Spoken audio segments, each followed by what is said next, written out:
is being implemented by Ministry of Agriculture, handles value chain, handles marketing of the oil seed. These oil seeds,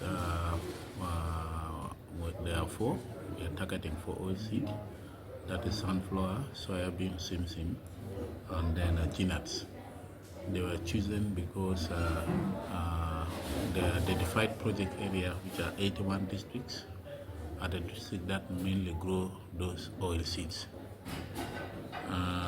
That is component one. Component two is market linkage. Basically, is a road infrastructure project.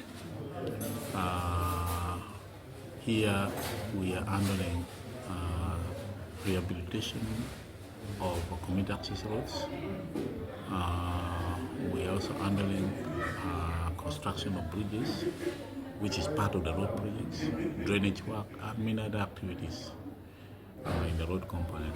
And this component is implemented, the implementing agency is Ministry of Local Government. That is where I'm involved. Over the last 2 years, we have succeeded in doing a number of things. Anyway, before I go there, who are funding the project?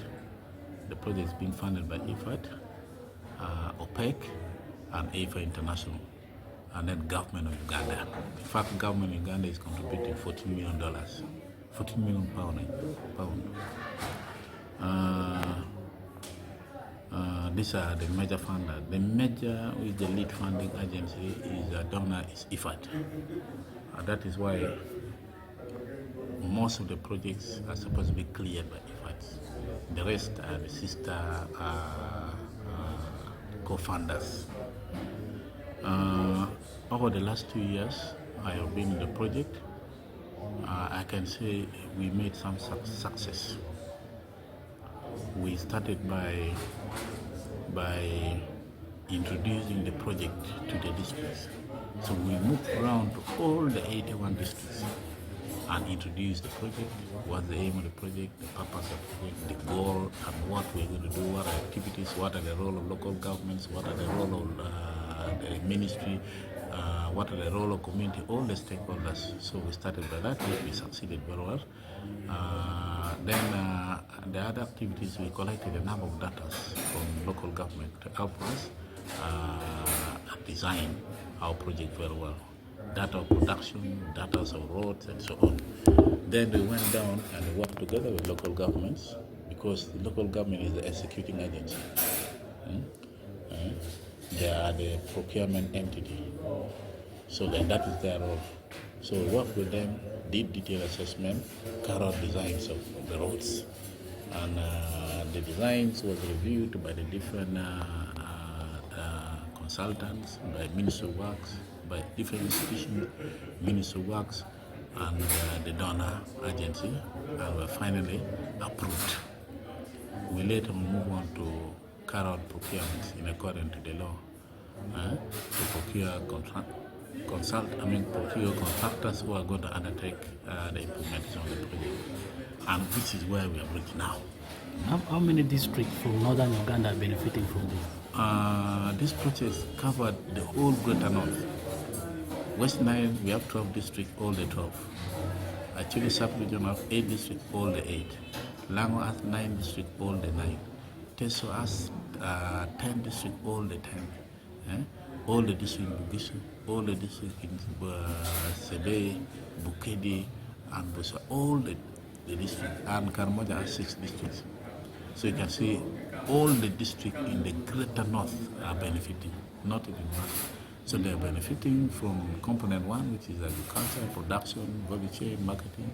They're also benefiting from component 2, the road projects. Yeah. As I said, we have now gone a long way. So far, almost about 50 districts in the entire project area, 50 something, over 50% have already been cleared. We are remaining with few, which I strongly believe in the next 2-3 weeks which will be cleared. In the northern districts, there are many districts which has already been cleared. There are many in Lango, we have Oyam, we have Amolata, we have Lira, we have Dokolo, we have Pania. They've already been cleared. So when donors cleared the project, it means now the next process to be handled will be handled by local governments. So pardon? How many kilometers of roads are going to be constructed? On average, in Uyam. On average, I can't remember very well, but I have their list in my record. But I want to say, on average, about 14 kilometers, all the district on average. You find a district may have 3 kilometers, but the scope of work that are going to be done in the 3 kilometers is much more than probably a district where 12 kilometers. You see, because the scope of work. You find a road at 3 kilometers but have bridges, have swamps. So it will consume more money than a road which does not have those things. So you see, that is why you see even the cost varies. But on average, I think it's about 14 kilometers per district, on average, in the entire project area. How is the issue of corruption being dealt with in this project? Okay. What I must say is that this project is undertaking one. We are using the IFAD procurement system or guidelines to procure a contractor. Specific IFAD procurement guidelines. Okay? Which are very stringent conditions, requirements, which the bidder must meet. That is one. Two, because it is an hybrid procurement, which involves a number of stakeholders.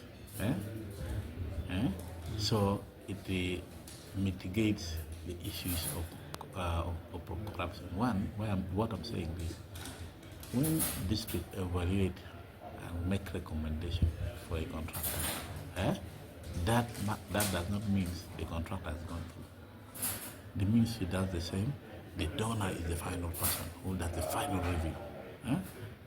You see, it's not like the ordinary procurement where the district does their procurement and is final. That one actually, in certain cases, can bring about corruption. But this one here, the donor is the final. So even if you have a tendency corruption, you feel. I want to give an example. For example, if somebody at district say, give me money and I give you contract. Supposing you don't get it. Supposing the donor finally kicks your way. So the guidelines and the procurement methods tend to make corruption very minimal.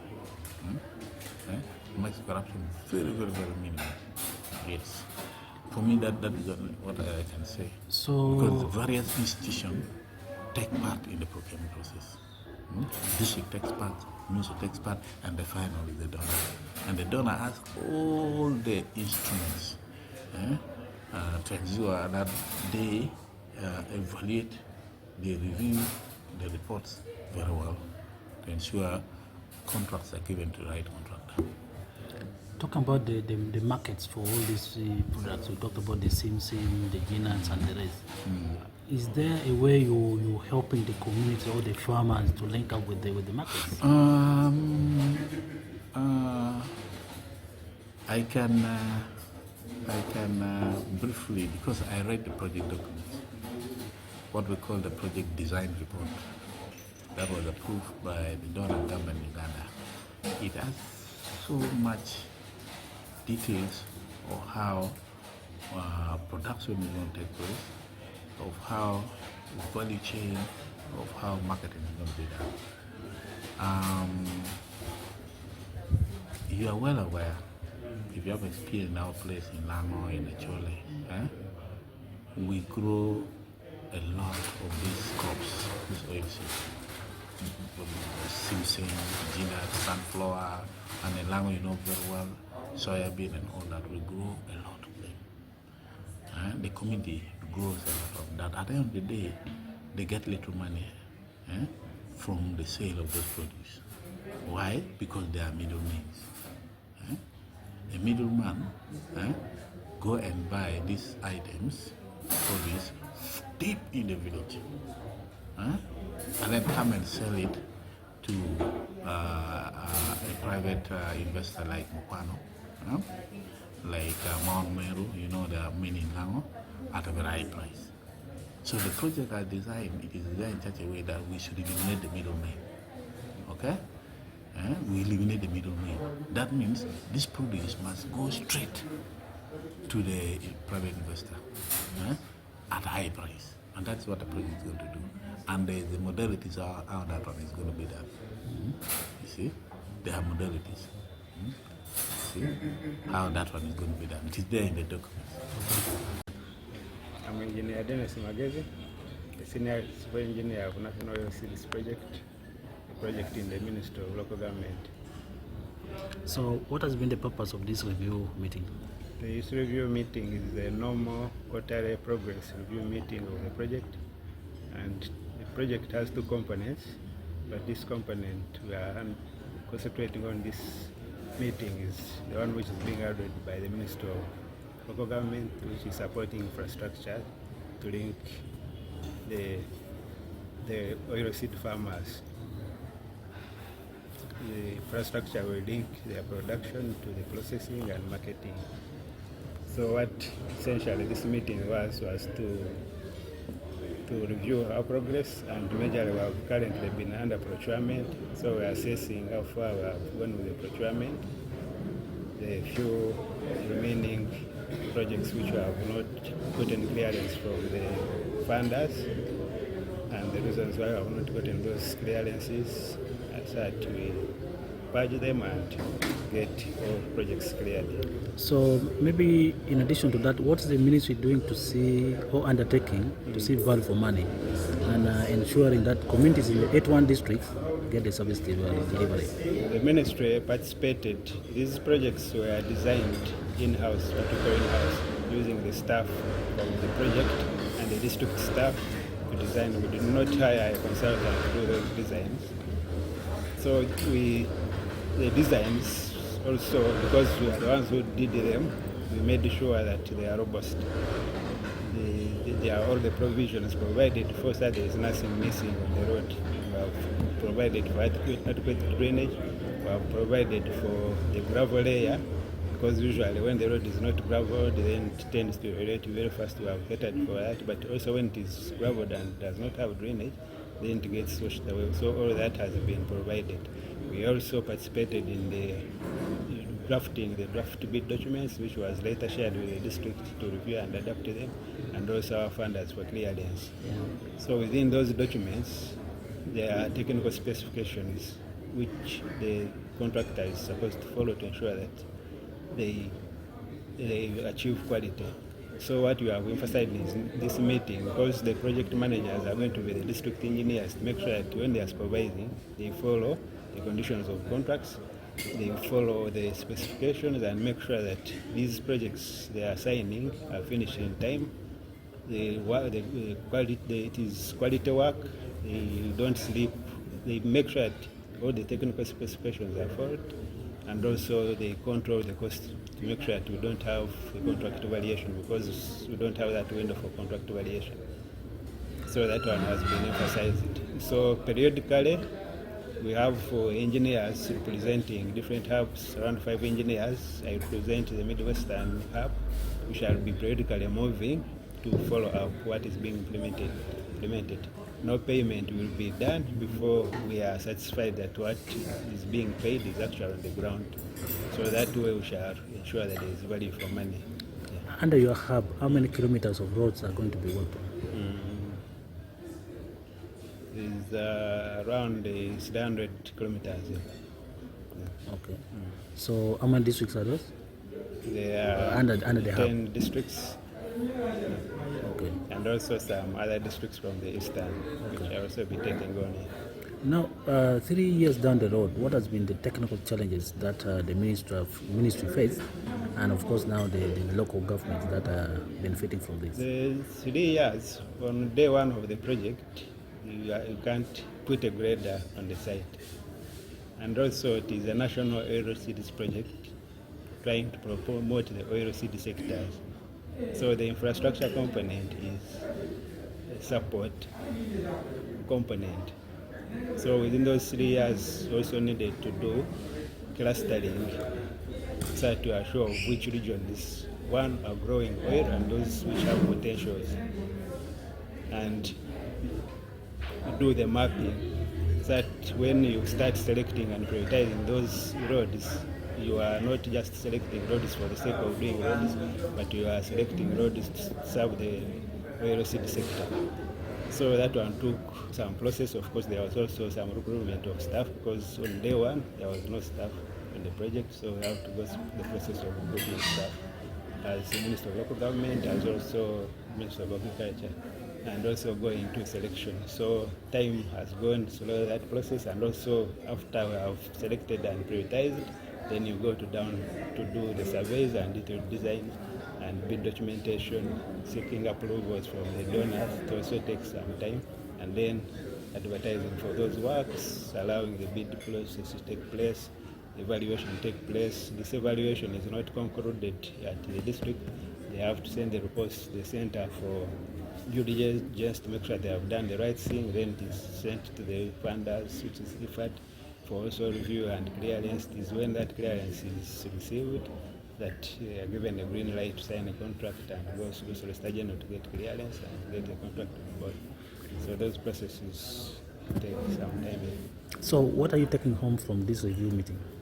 What we are taking home is to make sure that especially those who have signed contracts, they take on their role as project managers in the right sense of a manager, because they bear a lot of responsibilities to make sure that the contractors do the right thing. Once they relax, then things will go wrong. So we have emphasized and they have agreed that they are going to take on their role. We have also shared with them necessary tools to use in project implementation. And like I've said, as a ministry, we shall follow up during our routine monitoring and supervision to make sure that whatever we have agreed here will be followed. Thank you.